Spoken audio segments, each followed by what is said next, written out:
Hi everyone, welcome. So glad you're here with us. We're gonna hang out in the room while we kind of wait for everyone to get in, and we're gonna be starting in a few minutes. So we'd love for folks to introduce yourself in the chat, your names, your pronouns, where you're calling from, including which Indigenous lands you're on, if you know. If you don't, you can visit Native Land, the website to find out, and we can put that in the chat for you. We also would love to know, just for a fun question while we're hanging out before we start the show, would you rather move water, air, fire, or earth? So welcome folks to weigh in the chat while we're waiting for folks to enter and while we're waiting for folks to get started. Thanks so much for being here with us.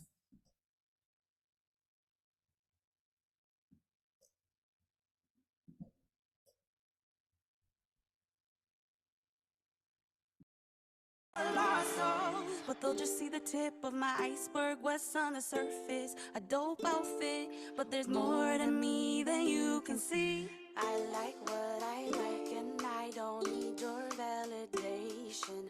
I wear what I want, and there's no need for explanation. I love who I love, and I don't need your validation. We can all be who we are, and we can all be. I switch words together like a gibberish sandwich.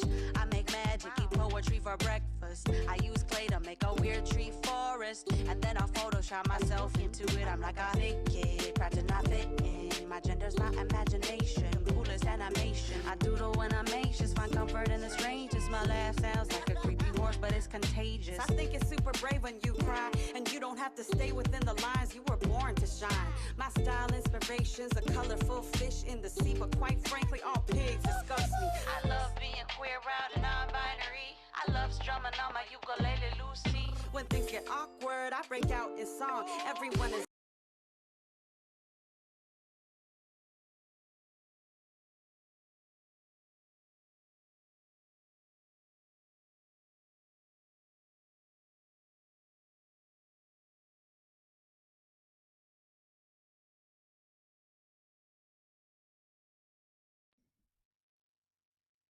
Hi, everyone. Thanks so much for being here.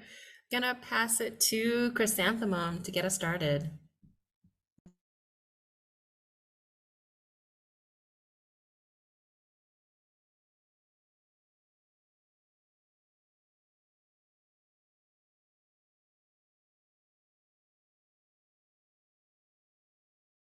Hi, good evening. Thank you for joining us for Unghosted, a virtual reading room. I'm known as Chrysanthemum.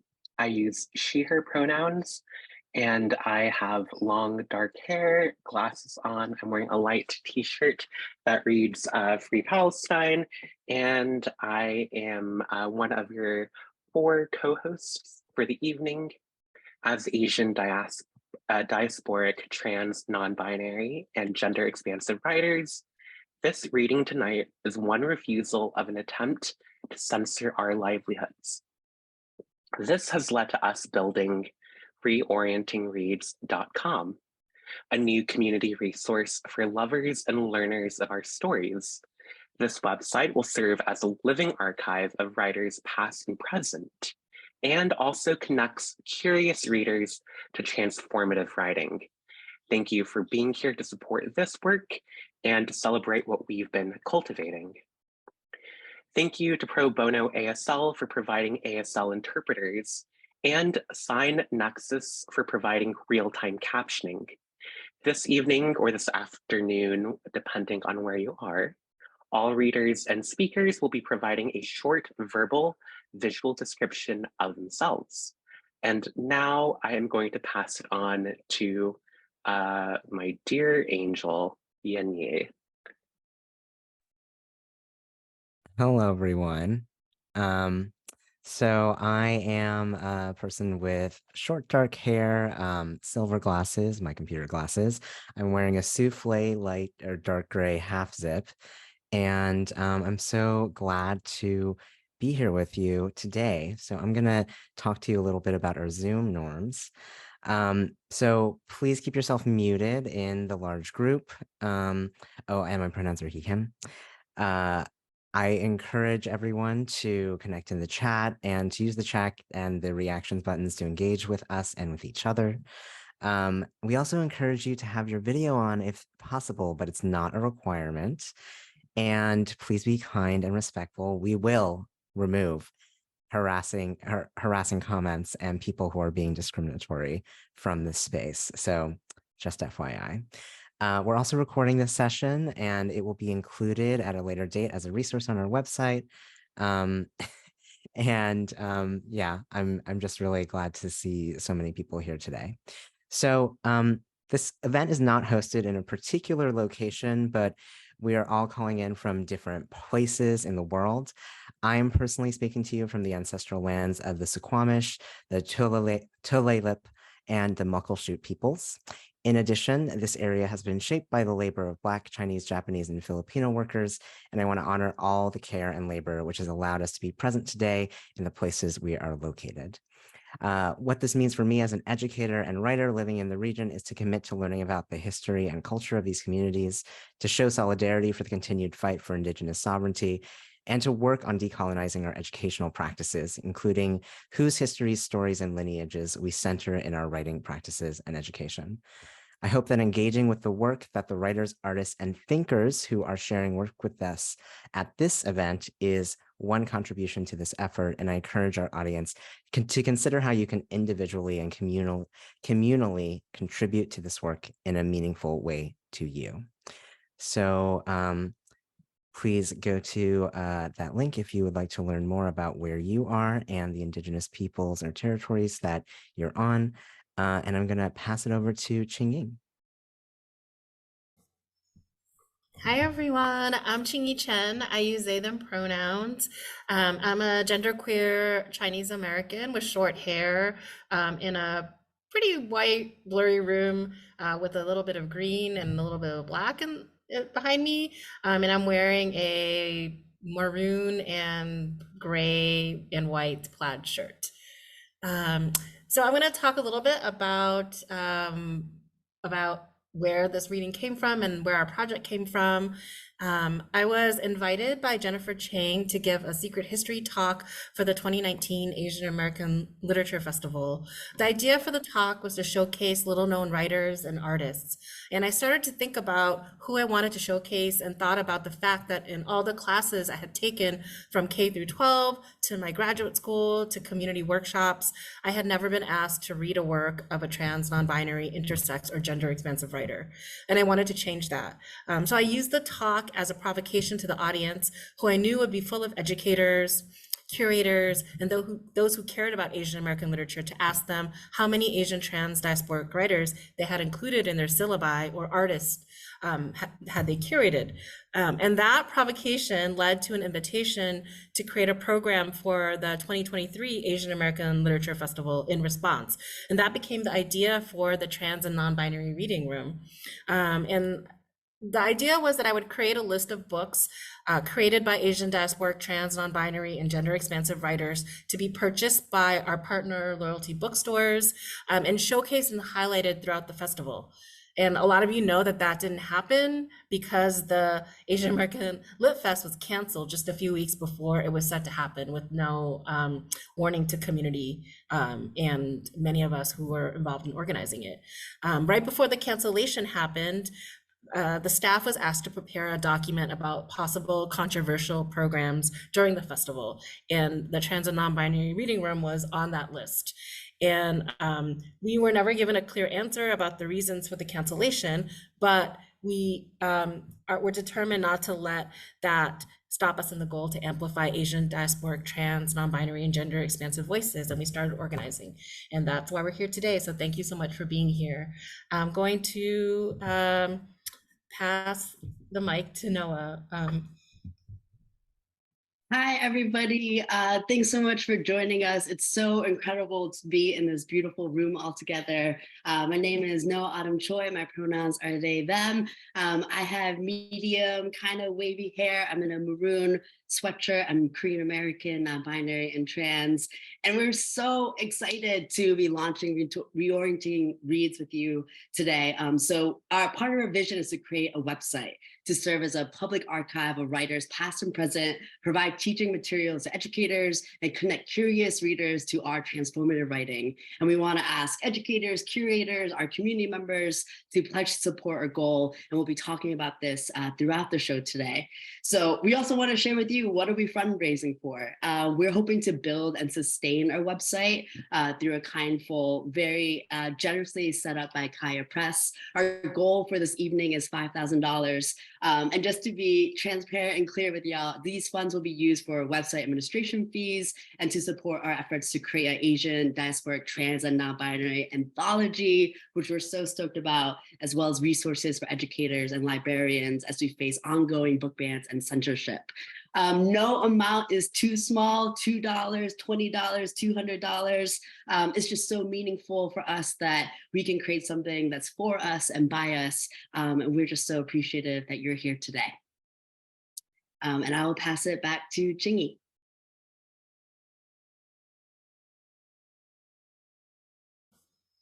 Hi, everyone. So I'm just going to tell you quickly how our reading is going to happen today. We are going to introduce readers in groups, and there's the four of us co-emceeing today. We're not going to read reader bios out loud, but we'll put them in the chat, and you can also check them out on our website. And we really invite you to support the readers by buying their books, as well as the books of those who are on the reading list by going to the bookshop page. There's also a list which is available on our website. So I am super excited to introduce our first three readers of the evening. We have Andrea Abi-Karam, Ashna Ali, and Celeste Chan. So let's give it up for our first three readers.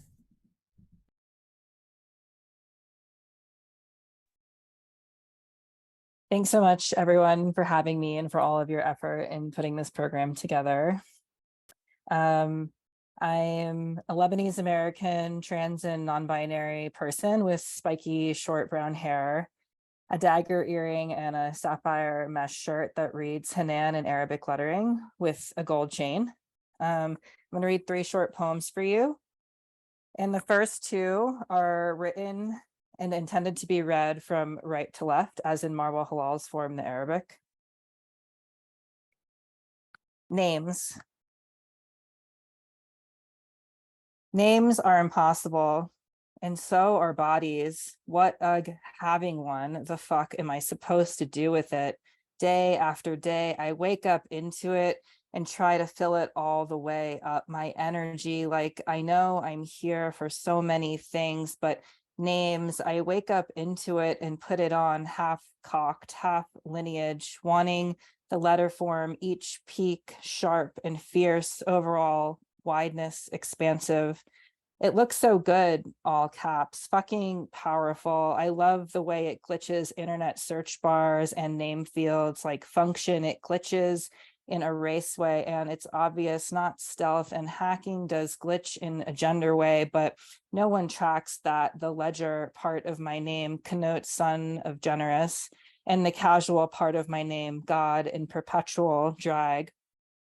Genders without thinking, how unfortunate this construct where vowels are just so soft. People see what they want to see, give them eye contact, timbre, even just 1 or 2 soft vowels, and they come back casing rigid gender all over you in awful blue light. And this is Throat Shadow, also intended to be read from right to left, as in Marwa Halal's form, the Arabic. She sends me a selfie with her as the indirect object shadow. I ask if she's still in Manhattan. in these end times resplendent, empty glass buildings shudder. In the direct sunlight, she replies, yup, thinking about buying a gun. I struggle with what I want to say. Something hot and fearless, but they're always watching. So I say something temperate and mild. Share a shred of another convo I had recently. Make sure to unattach name, reorient my gaze observer instead of accomplice. When I write, I heard someone talking about 3D printing those. Try to generalize phones in the freezer. Have you seen those new iPhone billboards? When you wish to enter New York, proximate the Lincoln Tunnel, the user looming in 3-point, the camera cluster directly at you, the frame balanced by the text privacy. That's iPhone. Below that, an MS Paint render of the Twin Towers and AM flag. You enter the throat of the thoroughfare, feel CIA-funded chills in late September. All of this is to say, the selfie was hot and I was too afraid of the state. This last poem is called Standing Dead. And for context, I have been pre-med for the last couple of years, so I haven't been to very many parties. Standing Dead. I'm at a party. Can you believe it? Saturated with hyper pop transcendence. A pretty girl in a floral dress asks me how many books I will have to write to account for all the US war crimes. Ha, I didn't mean all of them. I meant the war on terror. Fragment after the infrastructure shutters. I wait for it to take me home. The theater of war papered everywhere. I say to my lover, it's almost a full-time job to yearn and crave. Love, of course, unlike labor, a dyke imperative. Thank you, and free Palestine.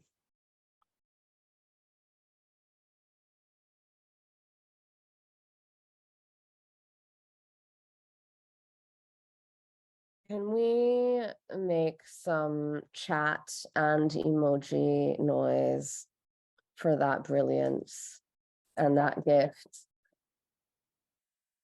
being celebrated here also? It's such a joy and such a privilege to be here, y'all. When the cancellation occurred, I was very disappointed and thought about the things they don't want us to talk about. So I chose poems that I think consist of the things that they don't want us to talk about. And the first one I have for you is called Top Secret Club Abjection, and it's an ode to all of my fellow chronically ill disabled Crip friends. Top Secret Club Abjection. It's H who starts me on the teas, delivers 4 fragrant boxes she mixed herself, ingredients on a handmade label. C, I find on Instagram, talking about herbalism practice, how she treats her own body. She makes me videos about my limbs while holding her baby, feeding her dog. I find N through P, who says, hey, I think N might have doctors who believe non-mens when y'all talk. We make a list with reviews, a private Yelp for queer Crips and kin. We make a list.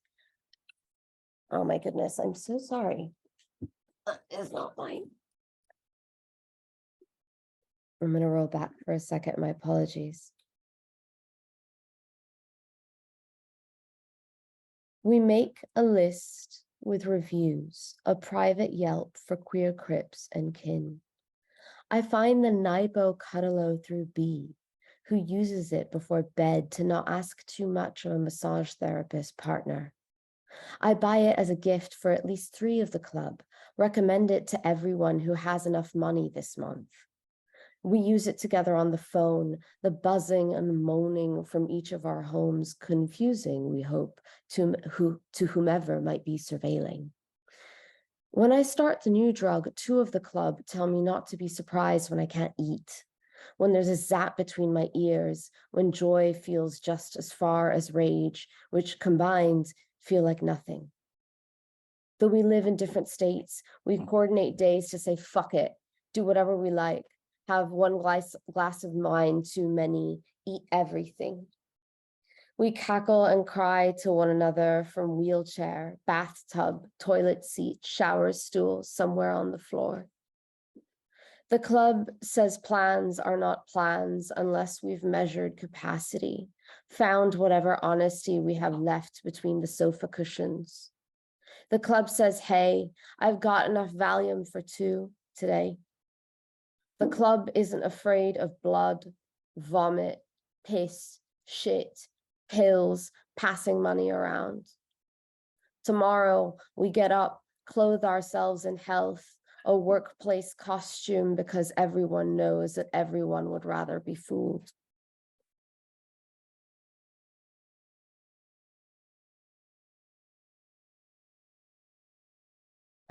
This next one I've never read before, but I'm excited to roll it out. And it's called With No Obligations to Human. My limbs love themselves best as many angled things, pistoning, akin to the pincered, arachnid, hovering in continuous motion, folding up and voila, wide open, floral in the surround of this purposeful furniture. What it would taste like to sit and traverse the earth at my most creaturely, exoskeletoned, in my longest soft, so deliberately organed, cephalopoding, where any part could lift, clamp, budge into rhythm with me, would breathe me in, exchange the taste of hungers, the power of the bend in the limb, body as asterisk, as Rubik's Cube, as Rube Goldberg machine that always ends in artful scatter. Wet, a body that ends under a star sky and bird sky, moon sky and plain sky, chemtrail and satellite sky, reading me as I sponge myself whole, rendering.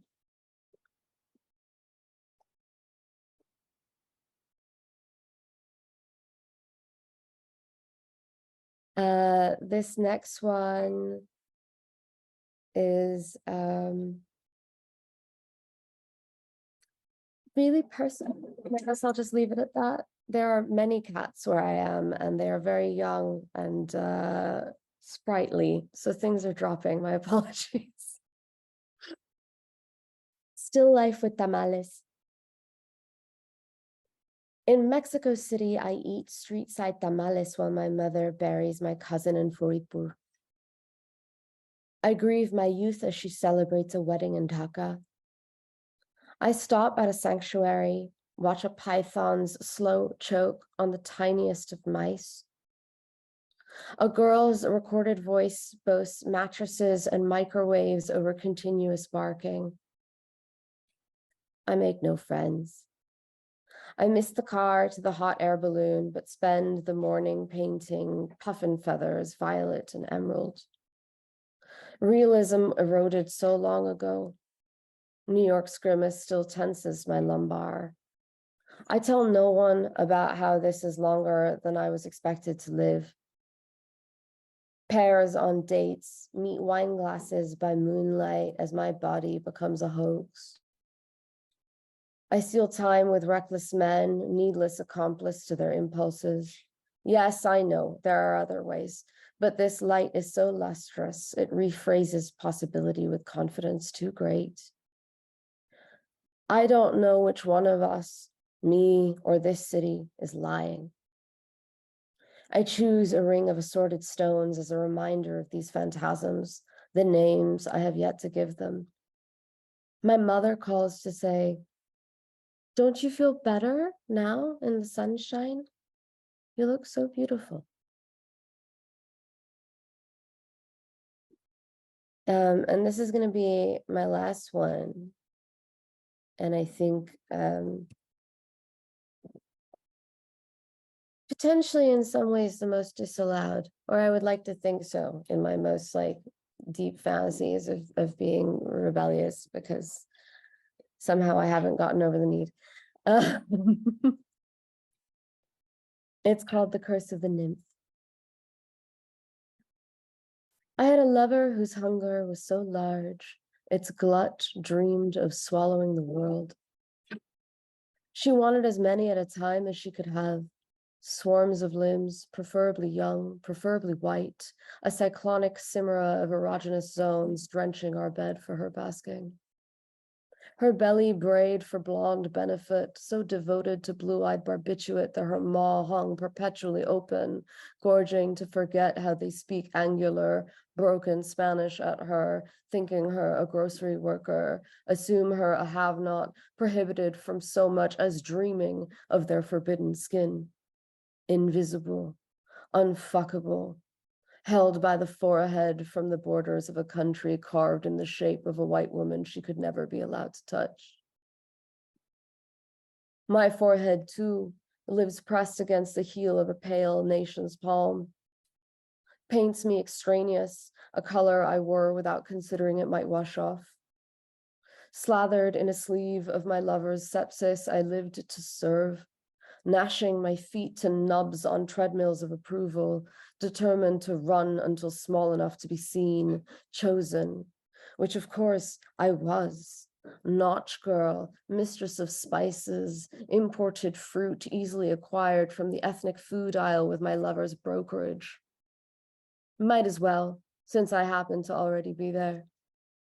Furniture against which to replicate pornographic positions that could transform her, for a while, into teenage dream. This was our house.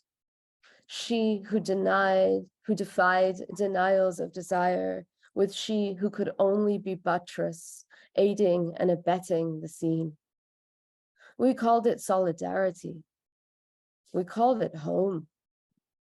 Flailing toward one another in hope of becoming whole, we held hands, promised we'd never let them get to us, never let them win.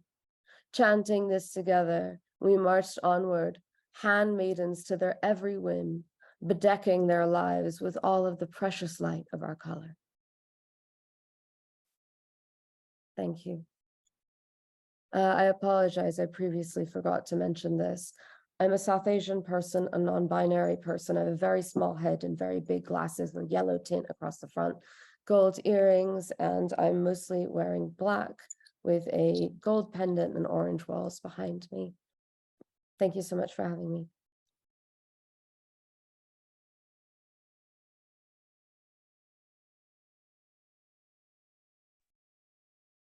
Thank you for everyone who's read. Ashna, Andrea.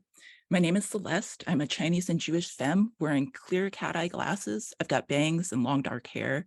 I'm wearing a rainbow hoodie dress. Oh, let's see, here we go. And I'm zooming in from Seattle, Coast Salish land. And you blame us. We, who cover our hands with plastic bags, who rummage your trash and collect your cans, who scatter when you chase us and film it for CNN. We sneeze into sleeves and shed DNA behind white masks. We, with no sick days, change your sheets and wipe your asses. Dare to cough. We shake your machines, run, rasp-lunged, fling ourselves across your airports. We bloom, gnarled, purpled bodies under hospital gowns. We fry your fish, line our lips, swish in our leather chaps. We scrub your porcelain bowls while you wait to hose us down. Corona, you shout, call us yellow and ghosted.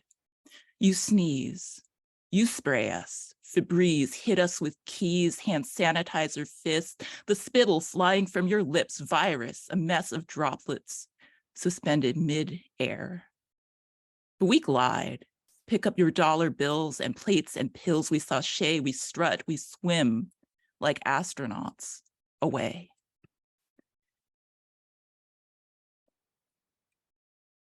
And now to close. I'm saying hello to close, so here we go.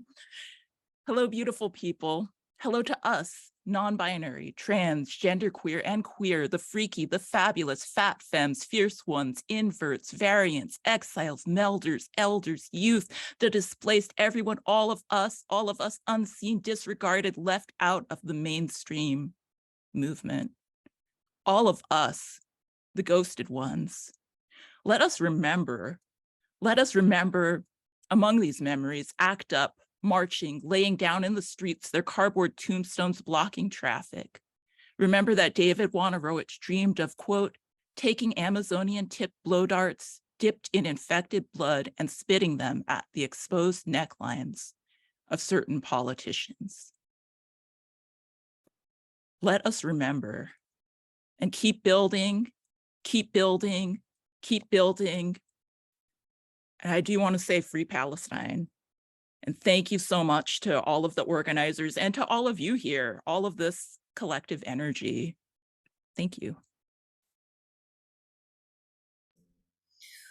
Wow, thank you so much. A big thank you to Andrea, Abi-Karam, Ashna Ali, and Celeste Chan.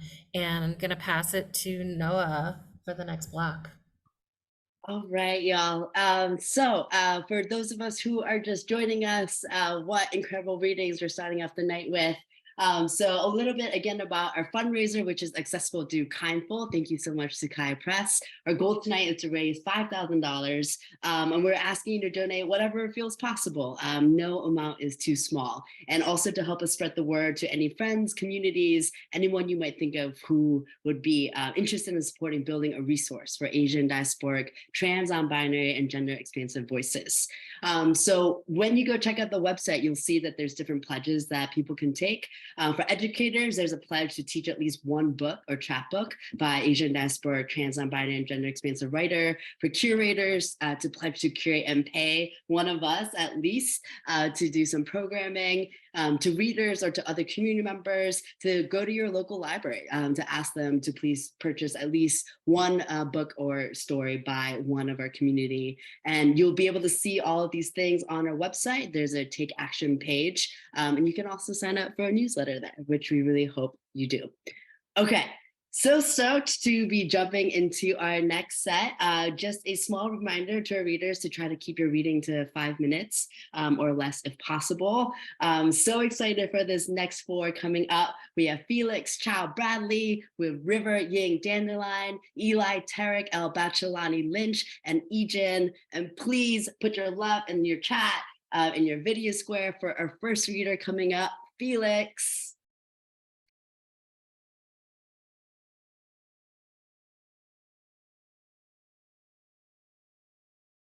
Hi, everyone. Thank you so much for the readers so far.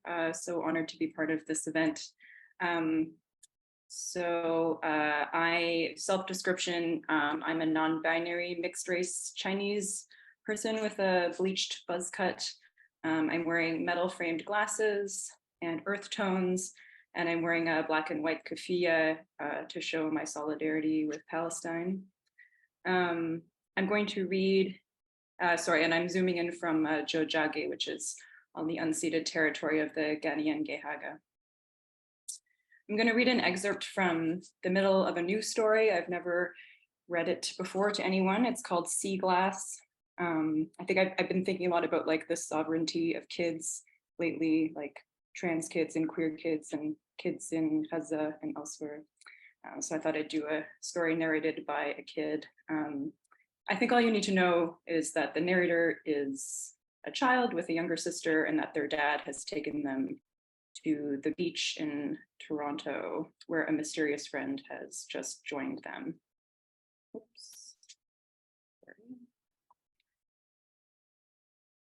Girls, Dad was gesturing. He seemed a little awkward, which was unusual.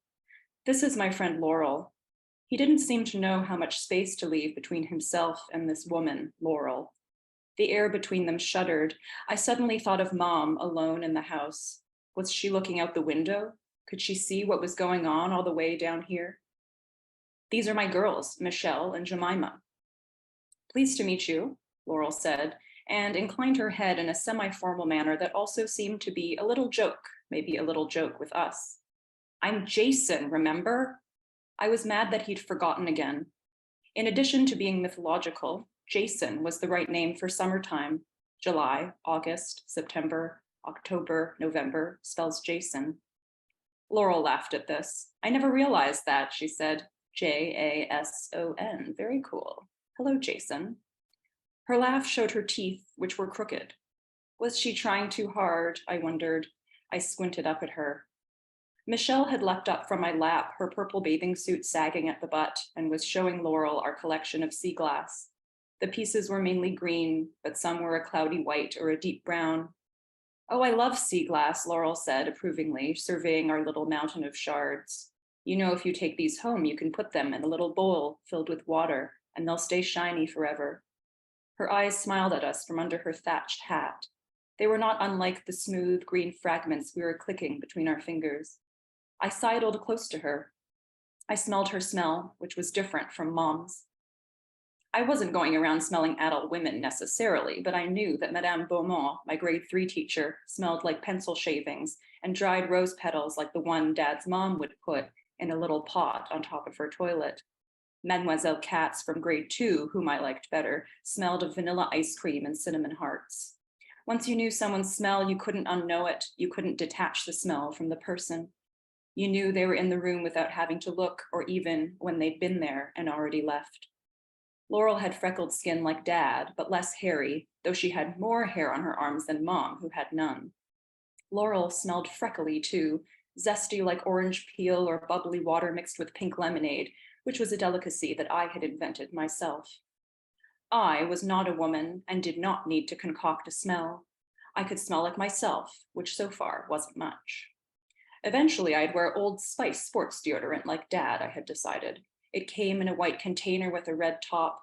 I'd buy it at the drugstore and keep it in a leather pouch along with my shaving implements. Michelle was sitting in Laurel's lap already. I felt a pang. Jealousy? I was too old to be sitting in people's laps. I thought again of Mom, who was maybe looking out the kitchen window, wondering what we were doing and when we were coming home. But she hadn't wanted to come, I reminded myself.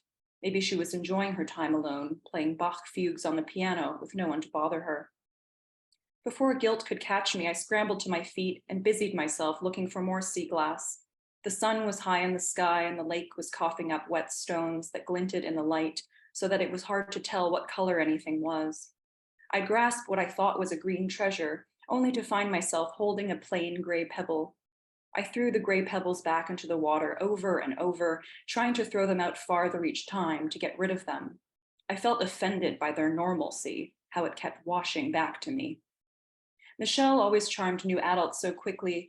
They called her cute, and she'd smile wide enough for her dimples to show and accept their silly kid talk. It didn't bother her to do this. I hated being called cute.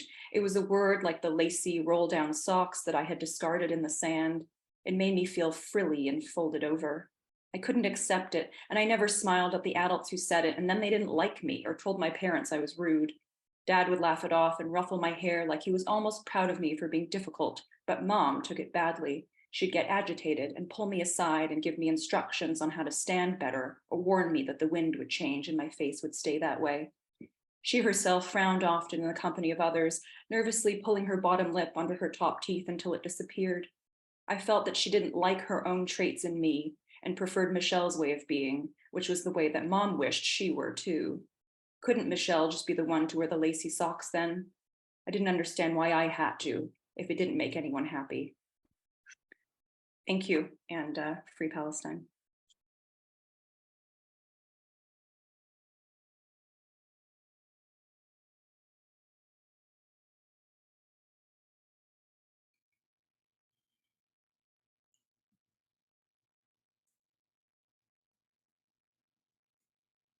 Hi. Thank you for sharing that. Thank you to everyone who read before me. My name is River. I use he, him pronouns. And for a visual description, I'm an East Asian person with short black hair. I'm wearing gold rimmed glasses, a black t-shirt, and a silver necklace with a hummingbird on it. And I'm calling in from Newark, New Jersey on Lenape land. It's an honor to be here with you all today. What a beautiful sacred virtual space. I have 3 poems for you, and the first poem is called We Come From. We come from water, fisher people who left before dawn to steer helms through waters, sea animals native to shores, whale sharks, mantas, seahorses swirling with their waves. We come from water, wayfarers who traversed tides to follow moon and the push and pull of waves, the same waters of their own hearts. We come from water, red abalone divers, spearfished sea urchins, bayoneted sea bass, collected clamshells for ceremony. We come from water, whole lands of flood, torrential downpour, raindrops cascading to reach earth, each and every one of our dreams, that urgent too. That's how you made it here.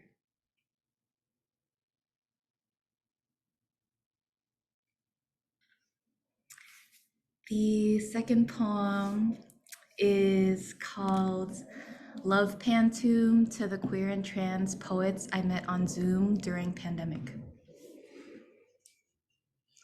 So that's everybody here. With grief weighed heavy, thick skin, we emerged from isolation and found each other. Heads bowed in prayer, ink necessities, unfold the archives of a life. We emerged from isolation and found each other. Speak with bass-toned gravity, unfold the archives of a life. In a country that calls our skin sin, we speak with gravity. Our poetry charts nature itself. In a country that calls our skin sin, we are sacred soul manifested into body. Our poetry charts nature itself. Of the cities and teachers who shaped our sacred souls manifested into bodies, you had me at abolish the police. Organize with poetry. Of the cities and teachers who shaped you, flip tables of grant committees. You had me at abolish the police. Organize with poetry. Thank you for choosing to stay. Together, we flip tables of grant committees. In a country that calls our writing farce, thank you for choosing to stay. You show me when institutions crumble, the people remain. In a country that calls our writing farce, shapeshift the narrative of who we get to be. Show me when institutions crumble, the people remain. I marvel, how did I get to be here with you? Shapeshifting the narrative of who we get to be. Heads bowed in prayer, ink necessities. How did I get to be here with you? Marvel. With grief weighed heavy, thick skin. No, you only care I arrived. Thank you. And my last poem is called Untitled Letters.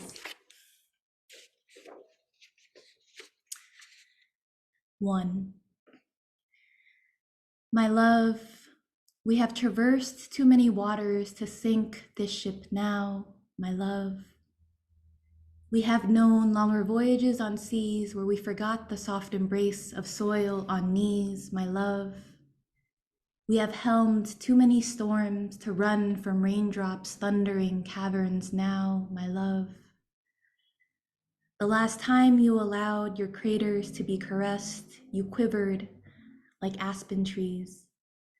No wind, just eyes, and the brush of hand against hull. And even though the lighting of flame is distant memory, there is too big a flock cawing you forward to turn back now. Here, take this blanket. Don't let your skin eat itself dry. Even tossed peanut husks are sustenance for snails. There's still city deer waiting to greet you in park meadows, blaze dawns when you set sail. ancestors whose names and knots have yet to be undone. Let melted earth dust meld with your unnamed skin, darling. The softest part of you is everywhere. Monarchs dare brush. Thank you.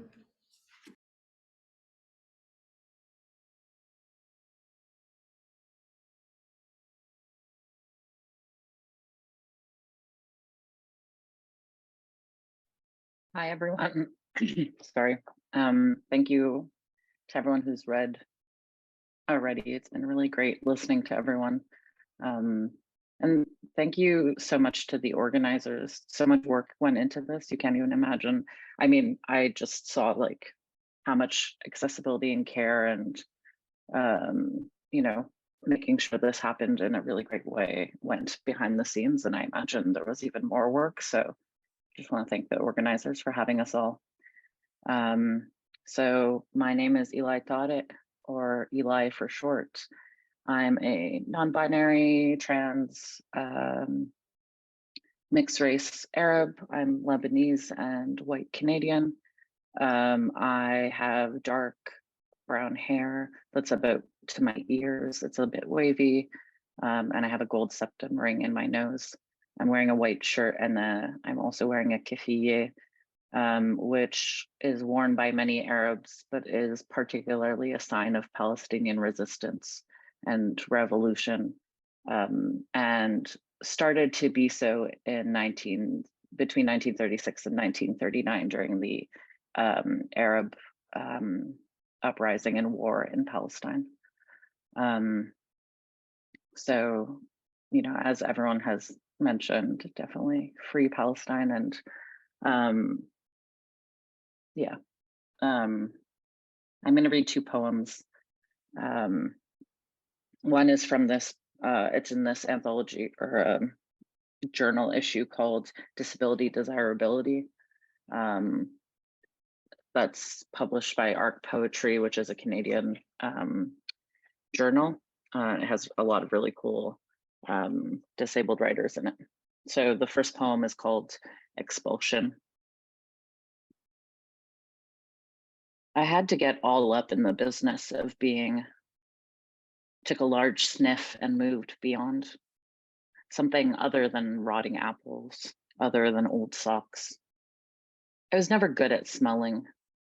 It's either off, off, off, or really on. Take it your way. They call it scent sensitivity, but sometimes I call it single scent hypervigilance. F teaches me how to smell, and they have the words for it. The notes, the 3 stages of being. I'm all consumed. That is to say, I've admitted them. A stranger asked me, are these poems about you? And I say, honestly, no clue. But I know really. The answer is just longer than they would have, The answer is just longer than they would have wanted to listen to. On the side of the curb, after the sweaty party, when someone asks, they want the shorthand, want the easy to digest sentence or two. Fair enough, my feet hurt too.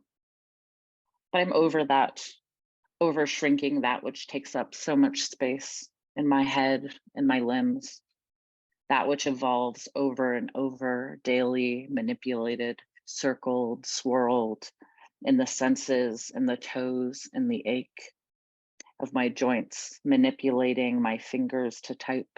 That is always the hardest deception. My body, that which is finally made to be felt, the body I've come closer to than ever before, that body roaring, that body trying to expel me, like we are not one and the same.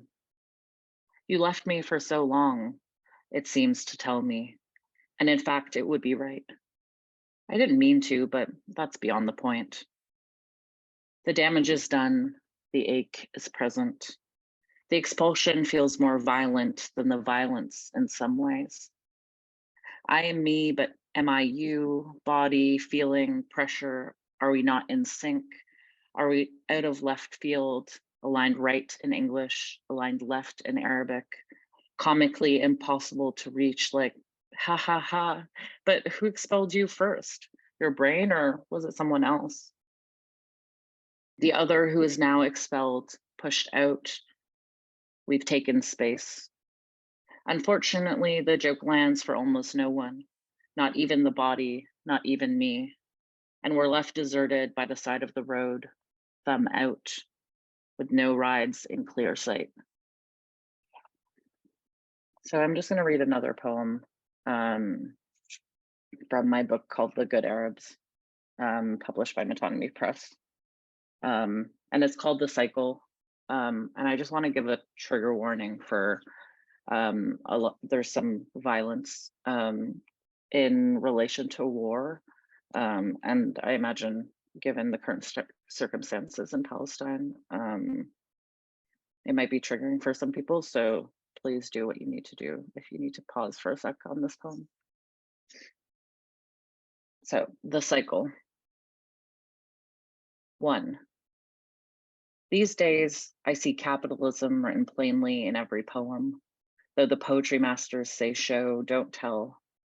But if we were to show this indiscernible void, the make-believe of pieces of paper, sometimes coin, that make the world go, not round, but into the hands of the few, would this change how you see this intoxication with power? 2. He looks up from his food, a hamburger between 2 slices of bread, and asks, as though this were the most important question, will Teta have enough khubuz to eat back home? 3. Article 534 of the Lebanese Penal Code prohibits having sexual relations that are contradicting the laws of nature, which is punishable by up to a year in prison. As a practical matter, enforcement of the law has been varied and often occurs through occasional police arrests.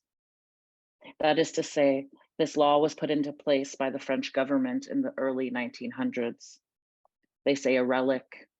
I say a shift in the century, a matter of public privacy.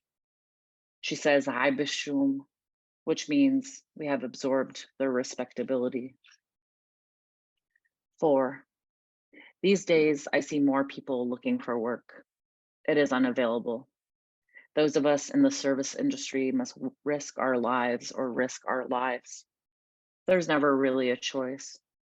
One way or another, they will ultimately claim us. Who are they? We don't even know. The facelessness makes them undetectable. 5. I marvel at the care I find in my neighbors and my friends, and the people on the internet tweeting dark jokes that sustain me through another day. This weakness in us, in you, in me, is not a weakness, but a sickness, not always of our own making. We try our best to help each other, but they do not let us. Tents are destroyed, shelters must be sober. The snow falls for the first time, and the streets glimmer white. It is not a good omen. 6. One day there is money, the next there is not. The value plummets, though the pieces of paper still look the same. The lira sitting in my old wallet, hidden away. 7. The riots begin, a consequence of so much death. It only makes sense.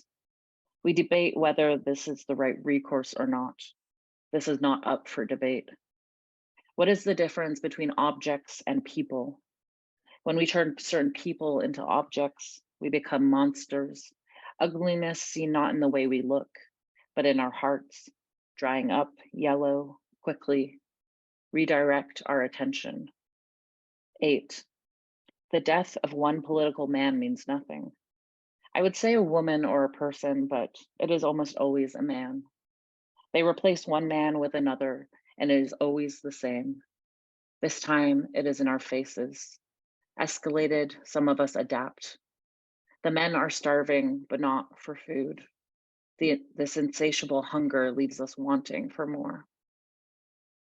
9. But what is a homosexual who is not a homosexual outdoors, not indoors, not in private? But what is an Arab who is not a homosexual, who is not an Arab, who is not a homosexual? Read, you may only transition if you have the surgery. That is to say, you must become one of us. 10.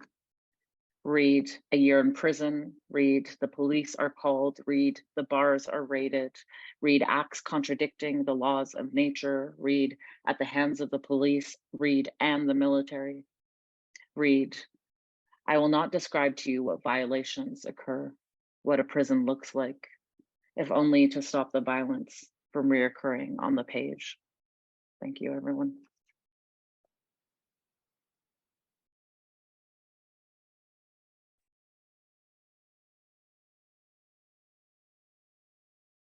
Hi, I'm Ejin. I'm a non-binary East Asian person in my 20s with black shoulder-length permed hair. I have a small gold hoop earring in my right ear and a silver dangly earring in my left.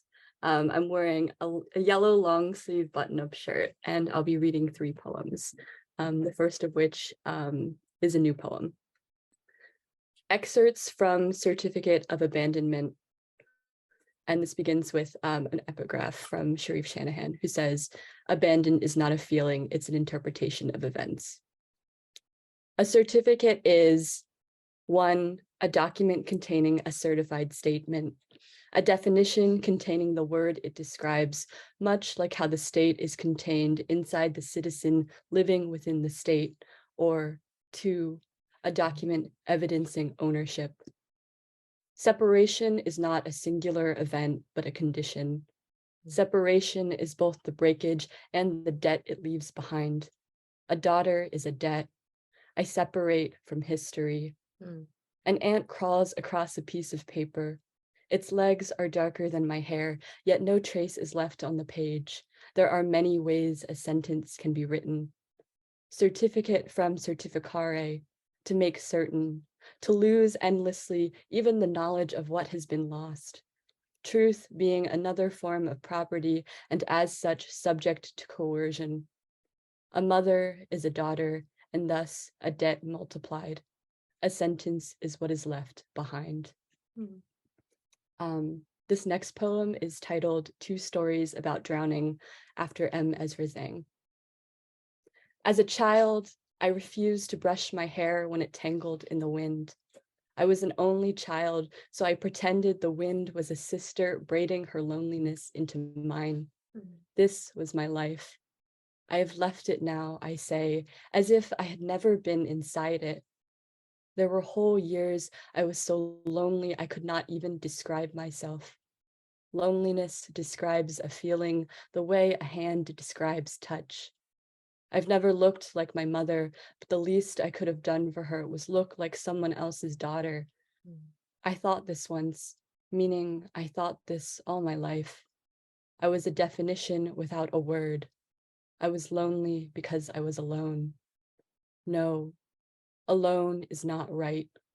The word alone exists. Changing up the vibes. This next poem is for Chae, who is reading in a little bit, who just popped into my Zoom screen. They'll be giving a audio accessibility description of themselves soon. But this poem is titled, the Chinese word for gay is Tongju, meaning comrade. From afar, all the mountains are blue to the eye. I can't look at you without witnessing them. To the angled branch of your elbow, I let myself say, dream. Any river is the river. Any of us, it's running toward itself. In my heart, there are 4 red chambers, each a nearness to which you bring me close and closer. When you touch my cheek, I am a river remembering I am a river. Most days, I roam the earth recalling. I have been the bowed image in a mirror with no face to borrow from. Daughtered my waiting so lovingly its patience devastated my want. How long I remained inside the wooden tool shed of my own wound system, an unknowing surrender of belief's ripe colors. But you, therefore, remembrance, I turn so slowly around the sun, I forget it lies at the center of everything. The revolution of our turning, so unbearably gentle, it vanishes from what I know. Facing you, I am turned toward myself. I am armored in the wind of my comrade and nearer than ever to a living, heavy-handed with light. To you, metal bright, burnishing, burnishing, motioning me to wreck what I once believed. Thank you. Wow, wow, wow, y'all. What incredible readings. Please give it up for these 4 readers. We had H, Felix, Chau, Bradley, River Ying, Dandelion, Eli, Tareq, Bechelany-Lynch, and Ejin. Such incredible offerings from everyone. Appreciate y'all so much. So we are going to take a 3-minute stretch break. Of course, whatever you feel like you want to get up and move and do your thing, please take care of yourselves. We're going to play a little bit of music. Please do your thing, and we'll be back at 7:06. Thanks so much, y'all. Here we go. All right, so welcome back. We are returning for the second half of tonight's readings. Again, this event emerges as a public refusal to accept any attempts to limit the reach of Asian diasporic, trans, non-binary, and gender-expansive voices.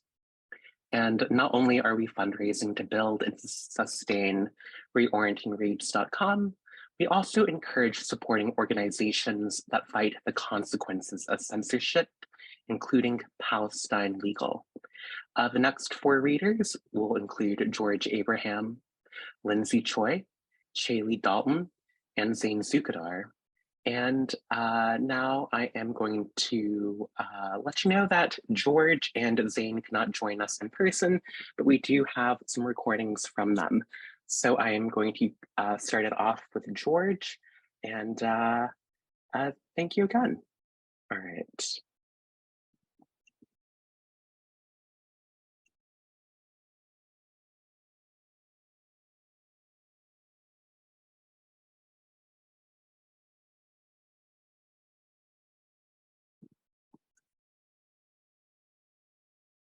Abraham, and I will be reading 2 poems for you all. One from this first one from Etel Adnan's The Arab Apocalypse. I'm going to share my screen because this is a visual poem, and so we can all see it while I read it.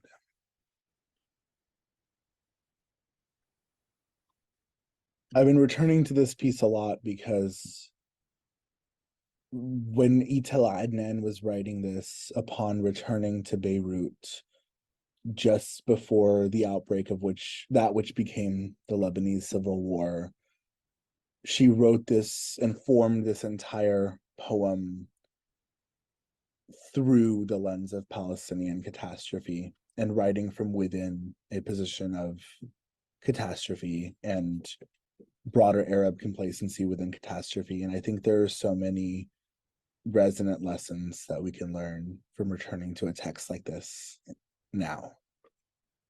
I'll read section 3.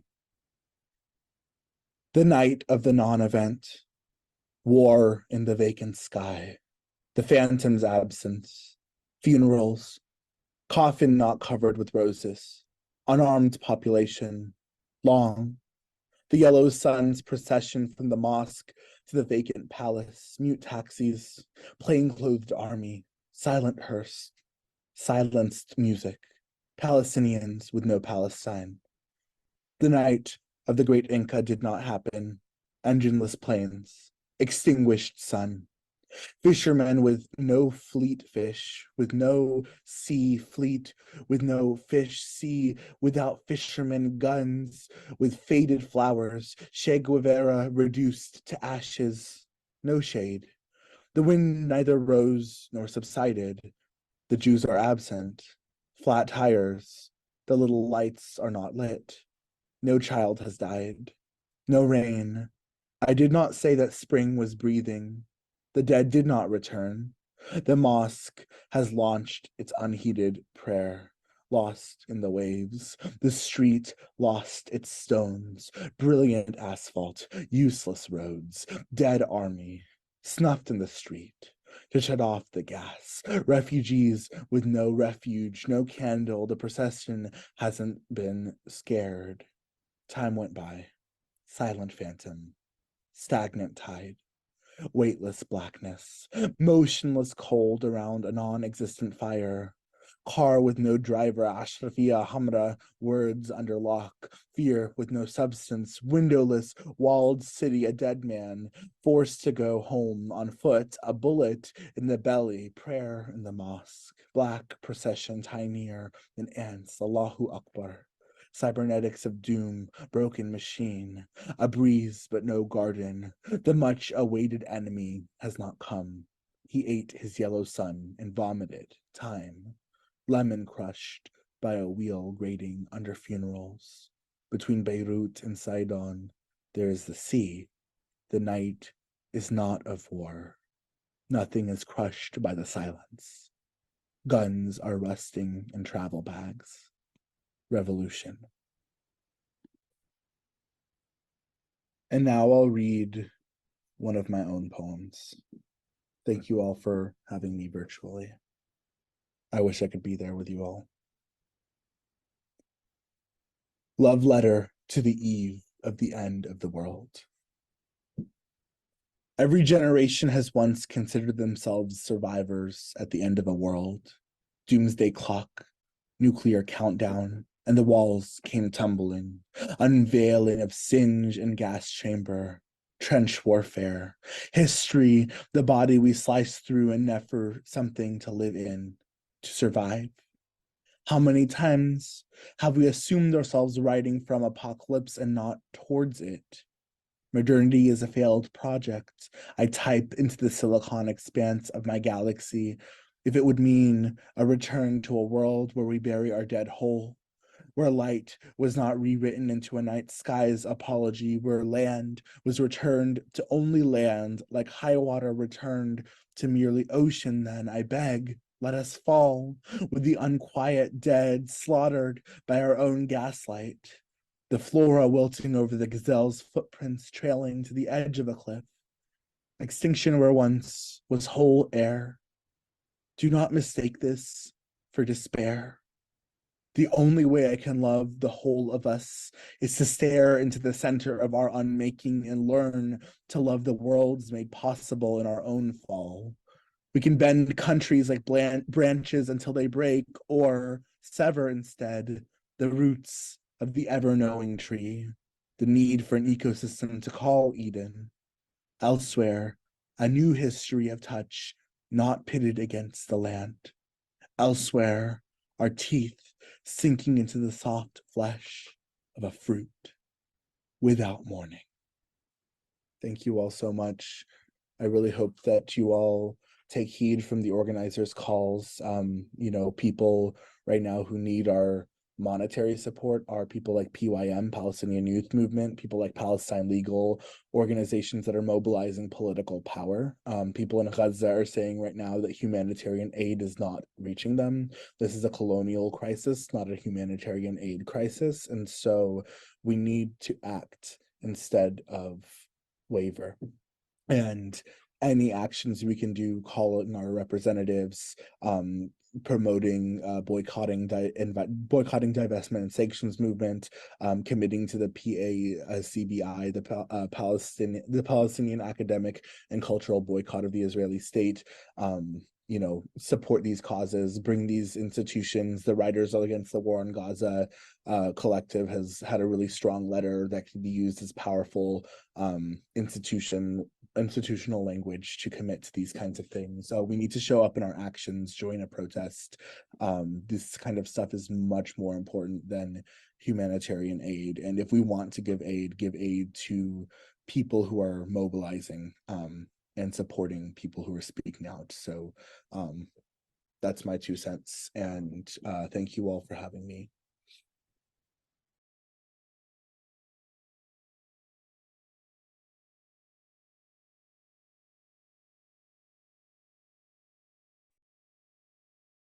Hi, I'm Lindsay Choi. Are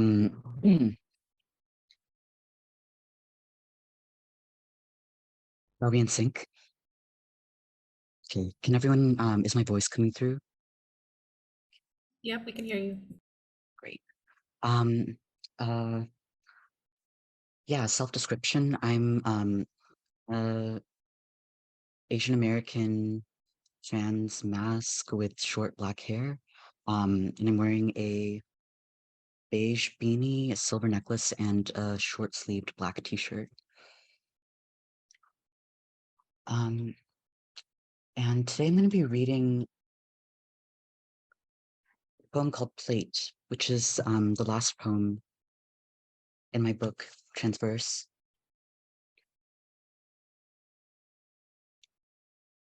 Wine, flowers, revelry. They're placed in a wooden bowl which epic poets are to drink water from, while lyric poets may enjoy wine and perhaps also flowers and revelry without regard for carnage or with heightened pleasure due to carnage.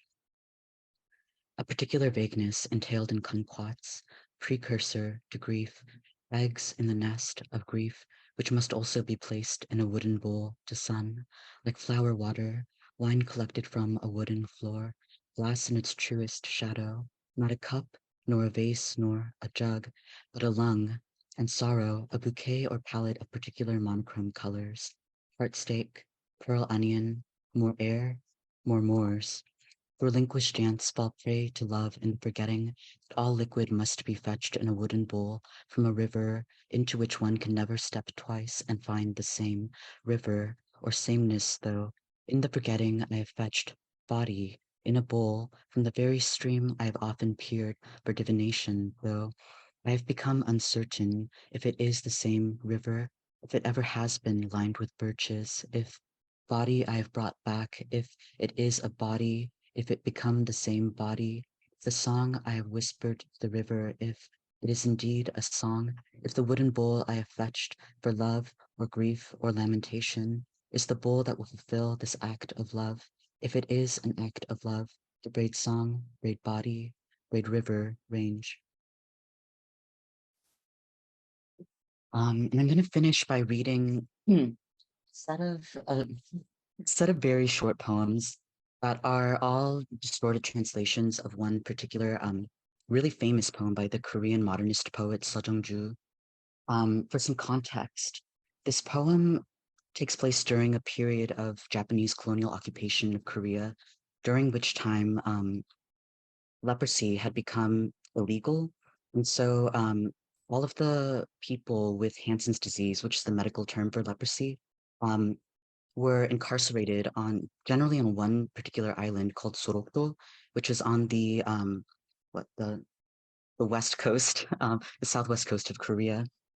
I've been revisiting this poem and my translation project recently. It's I think I find it helpful to look back at historical precedents, thinking about expropriation, legacies of colonialization, I guess, and the particular use, I guess, of bestializing language. So, okay, I'm going to start now. It's from a manuscript in progress called Heliotrope. 해와 하늘 빛이 문능이는 서러워. 보리밭에 날들면 애기 하나 먹고 꽃처럼 붉은 울음을 밤새 울었다. Sun, sky, light, leper, sorrow, barley field, moon, float, baby, one, he eats. Like flowers, scarlet cries all night, he cried.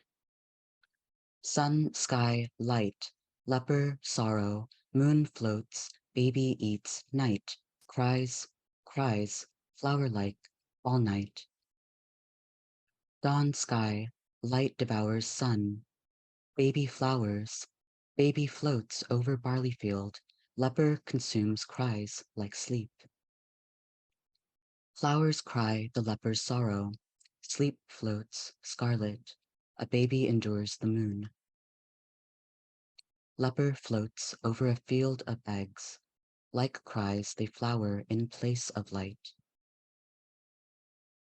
해와 하늘 빛이 문능이는 서러워, 보리밭에 날들면 애기 하나 먹고 꽃처럼 붉은 울음을 밤새 울었다. Sun and sky alight, the leper fills with sorrow. When the moon floats over the barley field, he eats a baby. All night he cried scarlet cries like flowers. That was the straight translation. Okay, thank you.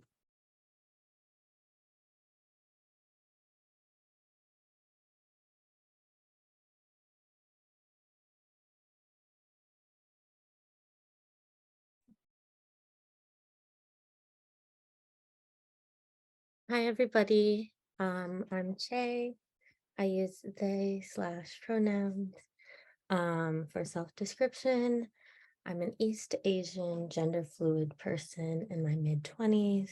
I have blunt bangs and an overgrown mullet. I'm wearing a dark blue tank top, gold chain, and glasses.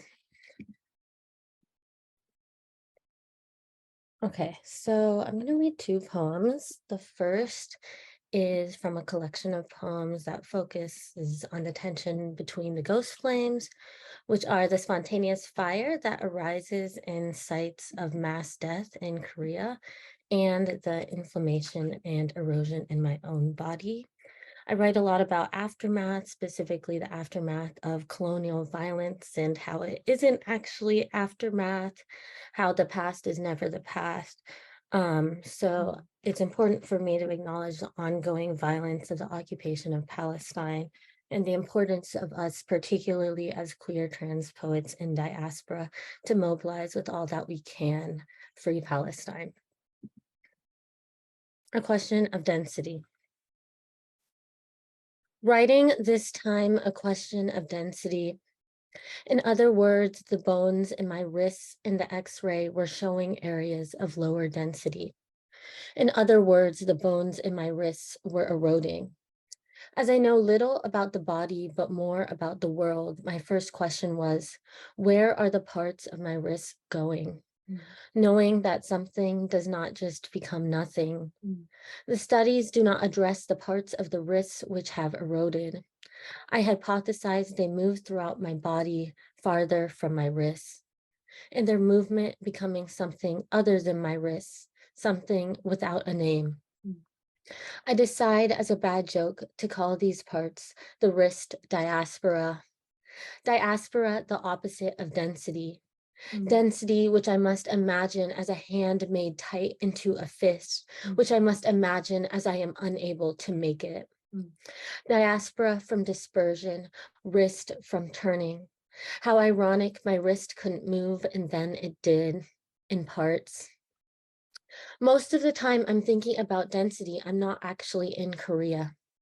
To clarify, the density of the death, the density of the bone in the soil, the bones which is in part no longer bone, the bone which in part becomes part of the soil, the bone which is a word that stands in for many bones, a kind of synecdoche, the death too. In the basement of my doctor's office, a Korean man takes my x-rays, has me lay my hands flat, turn them on their sides, and curl my fingers into reflected okay signs. I know he is Korean because he asks if I am Korean. The form of my hands on the table mirror his hands gently stretching them open. The man tells me he was born in a war city I love and he does not remember, that he moved shortly after to a war city I was born in and do not remember. I can't go back, he says, when I suggest it. To clarify, kunde. I mutter a syllable in acknowledgement, conscription. You wouldn't know, he says, meaning me and my lessened girl body. Later, I look up kunde, which means army, adjoining, my arms atop the table, my joints, my girl body perforated through its girlness, its embodiment. Conscription dispersed from its original parts. Con, together, scription, writing. He tells me a story. He was a boy and his father took him fishing along the DMZ. It was beautiful, he says, so beautiful he didn't know. He clarifies. He does not remember when he learned what it was, where he was standing. The last time I was in Korea, I fucked a military man and smoked his cigarettes and felt like I was dying. I didn't feel like dying. I remember thinking with hollow clarity, I don't want to die here.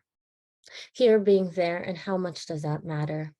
In the hospital, to protect my privacy, they put a star through my name. I laughed it when I saw it next to the neat Korean sets of threes. Even here, my Americanness revealed through excess. Chaelee, Dalton. The star, which was meant to stand for a syllable, which through translation became a letter. As my doctor spoke, I closed my eyes in part to listen better, in part because I was photosensitive and couldn't bear the light. There, I didn't have the language for pain. How much was that the same? In my own darkness, I pointed, here, here, here, alternately, there, there, there. When I look at the x-rays, when I page through the images, I'll admit I don't know what I'm looking for. In the images, the bones are no longer bone, pixelated into darker and lighter grays, the color which I assume is a stand-in for density. I look carefully at the places where the bones overlap, where the lighter color stands in for many of them positioned on top of each other. If there was erosion in one of these bones, the question is, how would I know which one? In the doctor's note, the part which isn't for me, I read the section labeled impression. The impression is that there appears to be rounded lucencies in my left hand. Lucency, which I look up, means the x-ray made it through my bone, that there wasn't an area hard enough to stop the light. Lucency, which is a word that stands in for light, but appears dark on the x-ray. The opposite of lucency, density. Then diaspora, the reflection of the x-ray back towards nothing. In other words, the turning of the unseeable through the wrist. The lucency rounded, the bones piled on top of each other. Here for me, which means there. Absence always reveals itself through a kind of light. I'm going to read one more poem. This is a love poem. It's called Tea for Tea, and it's for Ejin. Right here.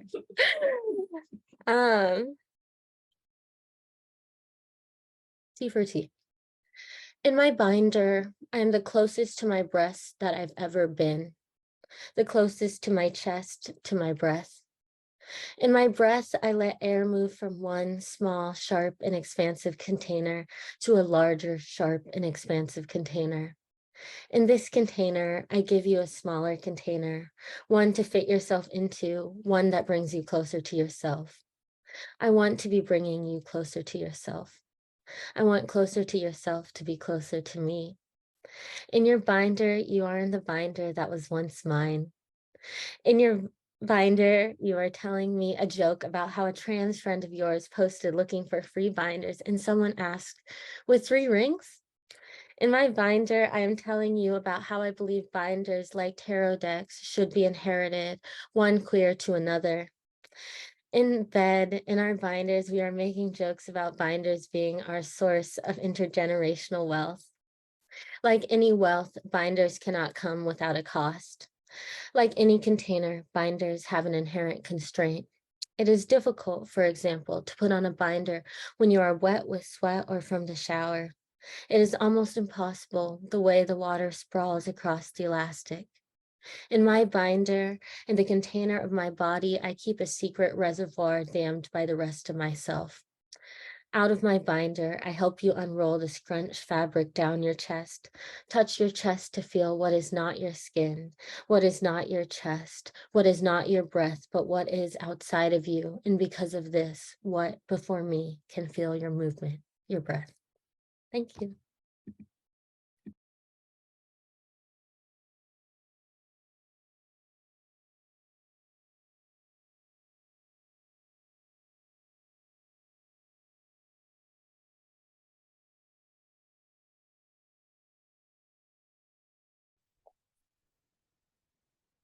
Hi, everyone. I'm Zeyn Joukhader. My pronouns are he, him, they, them. And in Arabic, I use huwa. I am really glad to be here with you all, even if only in this limited way. I just wanted to thank Ching-In and the other folks who organized this reading, the Asian American Writers Workshop, and everyone else who brought us all together and made this happen. I really am sorry I can't be there with you all live. I'm recovering from COVID at the moment, but I am really glad to be a part of this with you all in whatever way possible. So here's a quick visual description of me. I am a light olive-skinned, non-binary Arab person with long black hair. I'm wearing a navy blue top and a black and white Palestinian keffiyeh and a gold septum ring. So I wanted to read a short excerpt today from a recent essay of mine. It came out in Electric Lit's Both And series of essays by trans writers of color. And the essay is called An Incomplete History of Trans Immortality. And I'll read a couple of pieces from the middle. Most of us don't have the luxury of believing ourselves entitled to the future. Most of us, especially people of color living in a white supremacist society and world, are constrained to the past, if we are even allowed a past. The world is always ready to write of us in the past tense. You might ask why I'm writing about trans immortality when every day, every month, every year, more trans people are dying than ever. And side note, this is far from limited to the United States. Shouldn't have to say that, but maybe it bears repeating, that queer and trans Palestinians, for example, are absolutely among the victims of a genocide that is taking place literally as we speak. So, okay, let me put it to you this way. On July 9th, 1975, 33-year-old Dutch performance artist Bastiaan Adder set off from Cape Cod to cross the Atlantic in a 13-foot sailboat named the Ocean Wave. 9 months later, the unmanned vessel was found floating bow down off the Irish coast. Adder was never found. His absence itself became the second part of his unfinished triptych, In Search of the Miraculous. I suppose that if he hadn't risked death, even had he arrived to England, his arrival would not have been a miracle. Miracles are only considered miracles if terrible things would have happened in their absence. The cost is proportional to the miraculousness. Terrible things happen all the time, I assure you, of which most of us know nothing. My question is what we do with unanswered prayers. Any history I tell of trans life, carrying that life into the future, will be incomplete because most of our histories are unknown, erased, or illegible to the cis arbiters of historical knowledge. No, I'm not interested here in salvaging a recountable history. I want to know what happens to those of us whose names aren't treasured up in books or social media or candlelight vigils or other people's mouths, because most of us suffer without ever being immortalized. Like a mycelial network, we're connected by the thing that underlies us, but we may not realize it. One of us springs free of the earth in a field of potatoes. Another parts the slip soil of a mountainside, seeking siblings. We are ancient, though I'm not sure it matters. The oldest living organism is a lichen, a composite of an alga and a fungus, pulsing away undisturbed on a rock in Greenland for over 8,000 years, growing only a centimeter in the course of a century. A century. Well, we have the internet now and all its fascists, and there are as many futures and pathways to them as you can possibly imagine. The future isn't linear, it's branching, various, multiplicitous as the lichen. But what I want to know is what we do with a past, dense and painful and complicated, that refuses pat eulogy. I want to know how to hold the unknowable weight of trans suffering without erasing its hope. How many of my transcestors spent entire lifetimes bobbing along sweeping hearths, spreading duvet covers, slicing onions to feed a man and a child, lonesome and absorbed and convinced we were the only ones. I won't romanticize their survival. Had I been born a century earlier, a centimeter in the history of lichen, I may not have survived. In this version of my life, I'm declared possessed by male jinn, seized by malevolent spirits. In this version of my life, I write out passages from the Quran, submerge them in water, and drink the dissolved ink. In this version of my life, I pray. The Catholic Church believes in the concept of a victim soul, those chosen by God to suffer for the redemption of humankind. It isn't something the Church declares. The person alone knows. Santa Gemma Galgani of Lucca was the daughter of a Tuscan pharmacist, orphaned at 18 after her father, mother, and brother all died of tuberculosis. The disease would take her too at 25. She's the patron saint of pharmacists, parachutists, orphans, those with back pain and migraines. She was said to levitate and received the stigmata at 21, a precocious teacher's pet saint, a victim soul. Everyone knows how to be happy but you, I scolded myself for much of my 20s, because I believed happiness to be an act of will. Some winters ago, out as trans to my close friends and partner, but still trying to convince myself I can live with my dysphoria, I'm walking through the city of Lucca after a couple glasses of wine, having forgotten all about Santa Gemma. It is 2 days before Christmas. Though I won't unravel my feelings about hormones for another 2 years, I keep telling myself I'll find a way through my exhaustion and dissociation. I try to convince myself I could even give birth, although it's unclear whether my body is capable of pregnancy, and frankly, I don't want to find out. Doctors tell me testosterone will destroy my fertility, although this isn't true. And I've just found out it's illegal for same-sex couples to adopt in my partner's country, Italy. Maybe I could go away in my head, I reason. Smile at strangers, shut my testosterone canisters in a cabinet. I'd stay very, very still. I conjure a hypothetical life in which I have a partner so grateful for babies that they look at me every day and smile. They smile so hard they cry. Smile so hard they have to go to special doctors because their face begins to hurt from smiling. I know you can survive your body being taken from you. People have been looking through me like a window all my life. Courage. Hold your breath. Glaze over like a lake in winter. You won't feel a thing. The wine dulls the cold, but still we turn into a narrow street, out of the wind. A portrait hangs over the lintel of a door. I recognize Gemma's upturned gaze, her black frock and folded hands. I sit down on the steps of the house opposite and command myself to cry. I cannot.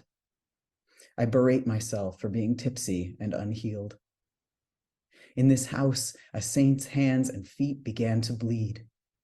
God passed through Gemma and transformed her. I'm still waiting to be touched. I'll stop there.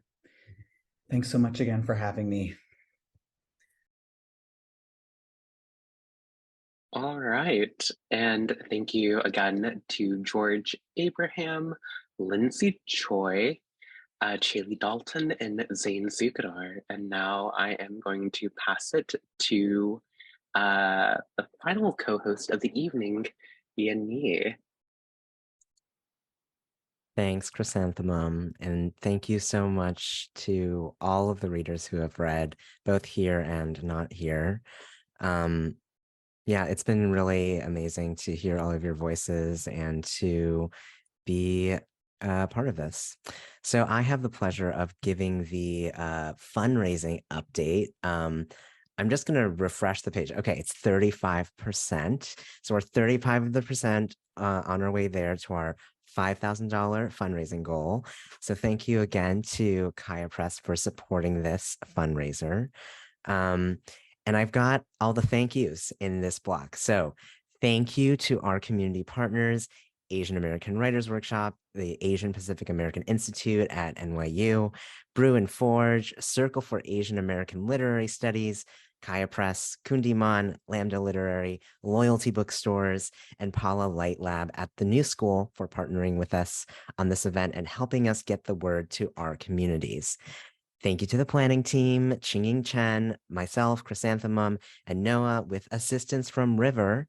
And we would like to send some special thanks to Gina Chung, Shirley Tao, Kathy Lynch, Kyle. I don't know why your last name isn't in the text here, but Kyle Lucia Wu of Kundiman for supporting us with the Zoom, and accessibility for this event, to Christine Bolo of Loyalty Bookstores for supporting us with the bookshop list, and to Neela Banerjee and Caitlin Sue of Kaya Press for supporting us with fundraising. So it's a lot of links. We're dropping them in. It's going to be great. You all are very excited. We also want to thank the people who supported this project from the very beginning, who know who you are. And we would also like to thank all the readers, and to Pro Bono ASL for providing ASL access, and Sign Nexus for providing CART. And thank you to all of us, or wait, thank you to all of you, but also, yeah, okay. Thank you to all of you for support, I can't do it, for supporting us. Okay. I'm very happy to announce the last block, who will be Koomah, Leah, Lakshmi, Piepzna-Samarasinha, Trish, Salah, and Willy Wilkinson.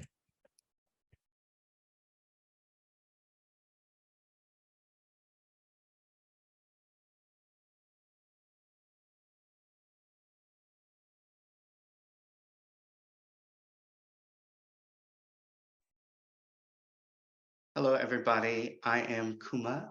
My visual description is I'm an intersex person. I'm Ainu, which is indigenous Japanese. I have tan skin, tufts of black hair at my temples. I'm wearing black asymmetrical glasses, a white shirt, and a traditional Ainu Atush robe. I have plain white walls behind me.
1,000 years of skin peeled back, bones exposed, our ancestors' words, but they don't hear it. Not just yesterday, today too, right now. Listen, but they don't hear it. Stories and screams firmly rooted in the earth, our history replays now as children in cages, bodies on trains, humans tagged with numbers, the same stories, same screams, countless and infinite as, but they don't hear it.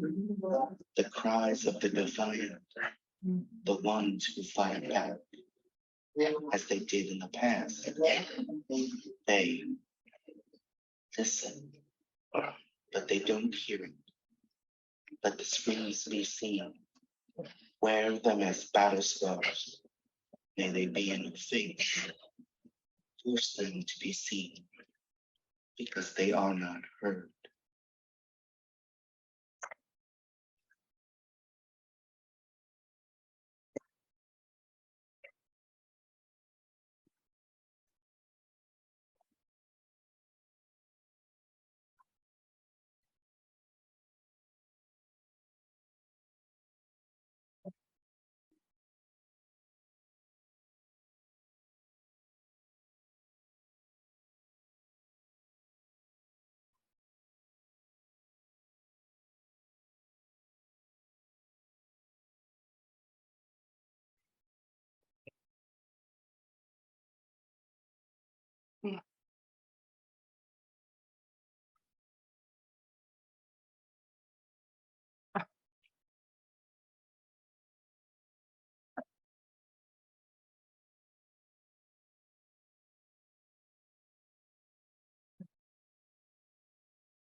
That's a really hard act to follow. All of y'all are a really hard act to follow. Hi, my name is Leah, Lakshmi, Piepzna-Samarasinha. I use she and they pronouns. I'm a sand-skinned Sri Lankan and white non-binary femme in my 40s with teal and mostly gray curly hair on one side of my head and an undercut in the other, in the classic 2010 femme haircut that I still have. I'm coming to you from Lenape Territories in Philadelphia. And I'm just going to read two poems. One's really new and one's a little older. This is called Disabled Queers March on Washington for a Free Palestine. Heart in Duwamish by the boat, heart in T-Dot, heart with Bisan seeing if she's alive this morning, heart wherever there's a fight. Body back in my night kitchen unpacking boxes and boxes and boxes. Body marched 5 aching rehabbed miles, stopping every few blocks to stretch pain.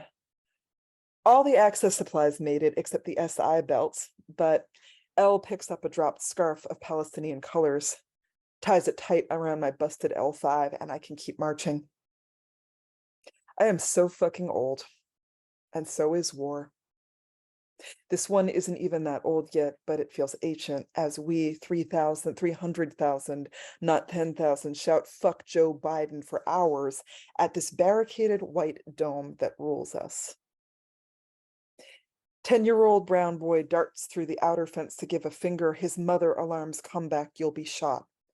It's true. We're at the very center of the anus of the axis of evil. Know me sign. I represent hundreds who couldn't be here. Next to us, a block-long scroll of all the dead whose names we know. I didn't trigger warning that one, sorry. The second poem is an honor and memory poem for my beloved friend, the poet and disability justice organizer, Stacey Park Milburn, who I met as a poet in 2009, who died on May 19th, 2020 at the beginning of COVID. And I think that one of the ways that we resist as poets is by memory and being memory keepers of those we love and those we don't know. And this is for her. It's called So Good. I keep saying she was so good, but not like Beth from Little Women good, you know. Noble, tragic, dying, cripple good, the only us you ever get to see in a movie. Nah, but like your regular imperfect crack-ass weirdo, tee-hee, giggle, disabled good. Stacy's dead and it's day 46 or something like that, and it's day 126 of the pandemic or something like that. And here I am crying quietly on my toilet in an IBS flare with my face screwed up, reading Dennis Smith's poem saying, oh, the horrid friends that were just ships harboring me to you. The young part of me saying, Stacy's dead? She's dead? And the grown one remembering how you randomly G-chatted me once at 2 a.m. I don't know if you can see this, but I just wanted you to know you are so good and right. She loved me like that, and like it wasn't a problem. It was barely a breath between asking her attendant to fork her some more chicken and finishing sending yet another organizing text on her phone. I just keep thinking, here we are, a Greek tragedy or Shakespeare. Doesn't he have a lot of those? Where two brother friends, one of them dies and one is left alive, mourning to tell the tale. Except we are two disabled Asian brother femmes of different sorts. One hammer-shafted booby, shaved head Andy limpy, left so fucking bewildered after someone who is arguably an Ella Baker of the movement dies unexpectedly the morning of her 33rd birthday, in a way none of us were praying against, waiting worried for. Being disabled means loving the shit out of all of us that everybody else wants to die. Like love in a way that most people never get to be loved. And then watching us die because suicide, or it just happens, or the doctor says low quality of life and can't figure out where the accessible gurney is. We are sibling chapters in the same book. I pick up the side of the banner you dropped. It falls out of my hands. You got me that shook. You leave me notes tucked in all the books of my house. Pages fall open to a poem I wrote after a year ago, when you said, I promise if I'm going to die, I'll tell you. Turns out, for the likes of us, it's a promise that's hard to keep. You were so good, so good, so good. Thanks, y'all.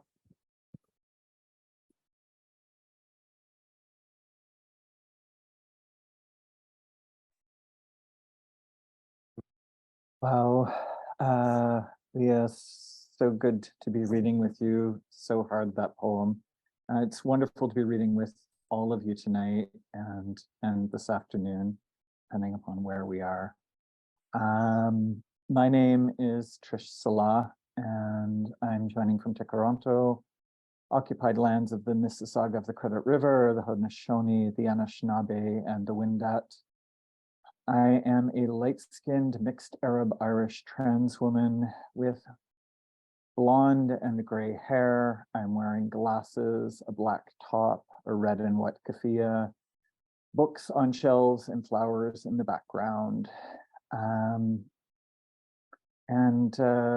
poems I'm going to read are variations on slippages out from takes on Rumi's Ghazal 37. Gita Hashemi put together a book, Rumi Roaming, and I've just been writing poems off of the same Ghazal for the last year and a half now. So Jinjian Azadi and From the River to the Sea. Cascade, to paint or to no longer talk, to be opened up, alive by your words. I cannot desire this, fatal that I am, still fatal, alive in your words. If no one was, a lake lost of voices suddenly awoke under the sand, not this old void, but one filled foreign, this better to hold your words. All our childhood sway in the sea couldn't seize gray Atlantic weight, cast rocks from rocks to still the storm, or better still, flow over our words. Thought rushes down long drunken breach of reason, as if a city's prayer seen again. All that was loved by you, suppressed, finish off of your words. Waiting for you, I said what the loved one will say to the tearful child. Do not ask if I hid the goodbye of our translation within your words. And if it were unnatural, did not shiv the trick, dream letters could pour in where once we kissed, the police attacked, quiet blast away, past hours, past words. To wait by your grave hour, my old, reliable lights, up to the theater of war. You say you taste a mirrored star as it burns off black luster of words. This land full of wrath, of course you hide. What must the other side hear? What being is said? This world's no joke, your words, not yours or words alone. And this is called After 37, the year he died.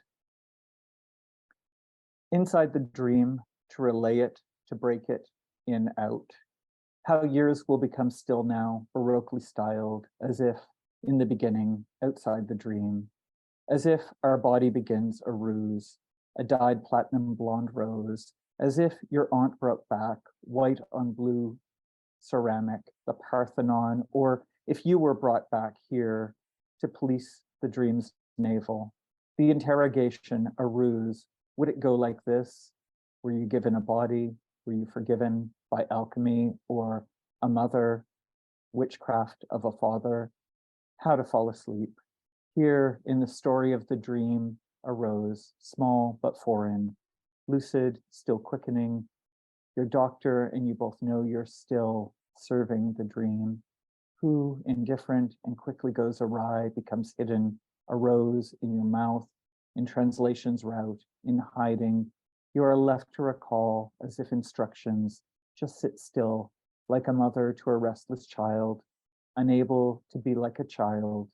In a hospital on her second night, a nurse with red hair, a comic book, Wonder Woman. There was an entire room with crates of comics. Later, there was a blonde boy who beat you up. Later, like in a dream, you try to warn him on repeat. There is a giant wave coming. The raft will go under and we will all drown under gray walls of storm. Drawn, easy to see now, harder to tell from the cliffs. A mirror to make her appear from your balcony. It's gone above the first cemetery. Whose body, yours or this? Athena's temple bathed in light. Remember the black-haired boy who loved you, you lost. The black-haired girl who held your hand, you lost. And your stepbrother you lost, and her love you stole, you lost. In the dream Beirut, you wandered without family until Constance and Brian found you, took you to Borj Hamoud. Standing on stage at the front of the plaza, Dina told jokes. They were good jokes, but impossible, you thought. It should end this way. Then her eyes came to you, that other one's, awful with lightning's promise, the very tell of the dream. Thanks very much.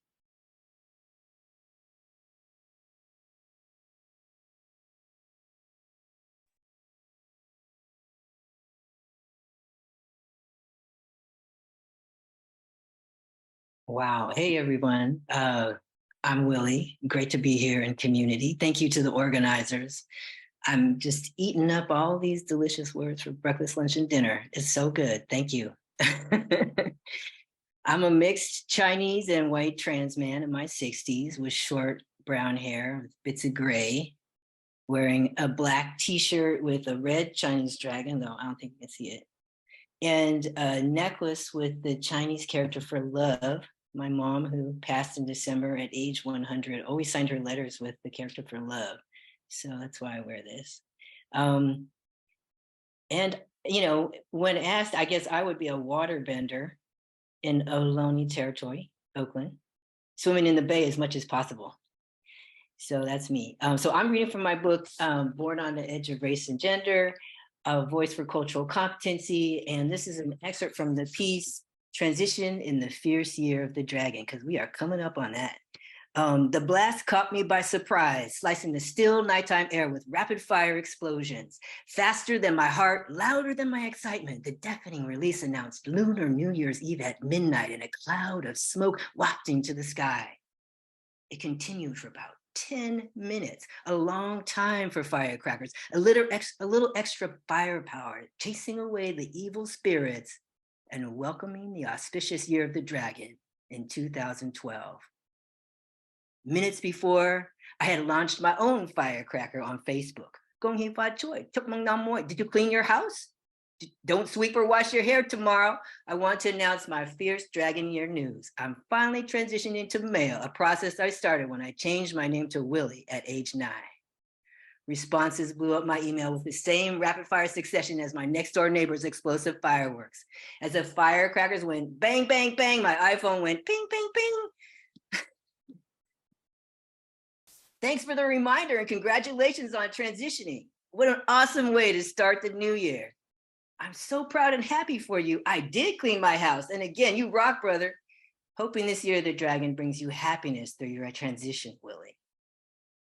So in the interest of time, I'm editing this piece down. And I talk about how when I was growing up, we celebrated the new year by cleaning the house and washing our hair before the Lunar New Year, never on the day of, so you don't wash away your good luck. And you're also supposed to pay off your debts. Well, I always say, okay, 2 out of 3 is not bad. So no matter how American I might be, I consistently adhere to these traditions. These traditions and superstitions are ingrained in my core. In my family, we prepared for Chinese New Year by getting new clothes that we were to save until New Year's Day. As a small child, I felt excitement about the buildup toward that day, tempered by my loathing of the frilly red dress I was expected to wear. Despite my intense discomfort with the feminine clothing assigned me, I enjoyed the heightened anticipation of stepping into those untouched garments and performing an annual ritual that centered us within our family structure while valuing our legacy and our hopes for the future.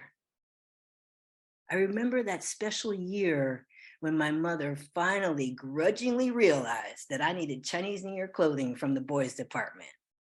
I was 14. She took me to a sleepy downtown store, which seemed really fancy, and let me pick out a fly polyester jersey button-down shirt with a fat collar and a black and brown artistic print, which reminded me of my year, the tiger. Combined with my slick polyester white pants with stylish pockets, it made me feel like I had arrived. Though the opportunity to wear the right clothes came with an extra dose of ridicule and shaming, some of my family members did respect my name change and started to call me Willy a little more consistently. The anticipation of getting into those clothes on New Year's Day had such a meaning for me that afterward, I wore those superfly threads into the ground. So I talk about the annual tea ceremony ritual that we did every year on the morning of the Lunar New Year, that it was the most important holiday in our family, and that every year we would have 4 Chinese New Year parties over 2 weekends. During the celebrations, as each person or group passed through the front door, we rang the gong to chase away the evil spirits. Grabbing these 2 bronze signals connected by a red rope, we sliced the gong up and down rather than banging them head on to get just the right reverberating sound. The flustered guest would always inquire, "Why, do I have evil spirits?" The answer was always the same. We have to chase away the evil spirits to be sure they don't come in. Evil spirits are the demons, the negative elements that can bring on bad luck, whether it's poor health, economic challenges, or disharmony in the family. People who promote hatred and bias are not evil spirits per se, but rather have opened themselves up to be influenced by evil spirits. Though evil spirits are external, they can be self-generated, like when we internalize negative messages about ourselves. So when my family fended them off at the front door, it didn't occur to us to consider how they impacted us in our daily lives, such as in the form of gender-based shame and ridicule. So as we head into the Year of the Dragon, which begins on February 10th, folks, I want to leave you with this. As it is understood in Chinese and Vietnamese culture, the dragon is a profound symbol of power. It is the only animal in the Chinese zodiac that is a mythical creature. A dragon year is a blessing, a time to improve oneself and to make a major transition in one's life. It's a good year to take calculated risks, accomplish a mission, encourage change, and embrace innovation. This is the year when we may be able to achieve what seemed impossible before. Thank you. And I just want to say, if you want to receive a signed copy of my book, please send $20 or any amount you can afford, along with your address, Venmo at Willy-Wilkinson or Zelle at willychangwilkinson@gmail.com. And of course, if you're unable to pay, just email me your address. I'd be happy to send you one. And also look for my forthcoming book, Gender Splendor, 50 Writing Prompts to Celebrate You at All Ages and Stages, on Amazon in late November. Thank you so much to everybody being here today. Really appreciate it.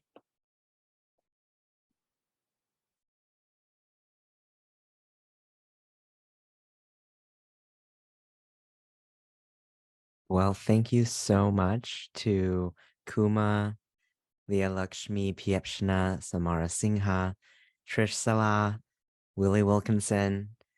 I've laughed, I've cried, I felt like I'm in history and memory right now. And I'm gonna hand it off to Ching-In to close us off. Wow, I'm bereft of words because I think that this has just been such an amazing journey. I love listening and holding space with everyone here. Thank you so much. I want to get a final report for how much we raised today. And we're 40% of the way there. We're trying to raise it by the end of the year. So please spread the word. And also, I just want to say that, you know, our project is just launching. We've really felt like all the community support. We really thank all the readers and you all and our community partners. And we also are still looking forward to collaborating. So if you're an educator in the room and you want to collaborate with us on developing educator resources, we welcome that. Please get in touch with us. We have an email now. It's reorientingreads@gmail.com. And we'll be setting up a meeting to collaborate on that. If you're interested in helping us develop resources around curators, we're also going to be doing that and moving forward too. So, and we are talking to various community partners about various publishing endeavors. And so we'll be working on that as well and hope to be able to announce something down the line. So please get in touch, basically, if you want to collaborate with us. We'd love to work with you and be in community with you. And before everyone leaves, we were hoping that we could take a screenshot of whoever wants to be on screen and on camera so we can commemorate being together today. So if you want to be in the Zoom photo, feel free to turn your camera on right now, and we're gonna take basically a big family photo on Zoom. Hey, y'all, we ready for this family photo for this epic historical night? Again, no pressure to turn your camera on. I'm gonna count to 3 and then play uncle over here and just take a couple of screenshots, all right? All right. 1. I have page 2, if you have page 1. Yes. Okay, let's see page 1. All right, good people. 1, 2, 3. All right, that's page 1. We're moving on to page 2. All right, we're gonna do this one more time. 1, 2, 3. And last but not least, the good homies on page 3. 1, 2, 3. Thanks so much, y'all. So glad to have a record of tonight. Thank you all so much for being here. You're incredible. Honestly, so honored and special to share this space with all of you. Please sign up for our mailing list. Please donate if you can and share a link with anyone else. Other curators, y'all want to say anything before we hop off? Free Palestine. Free Palestine. Free Palestine. Free Good Palestine, night. yeah. Thank you. Take good care, y'all. Thank you.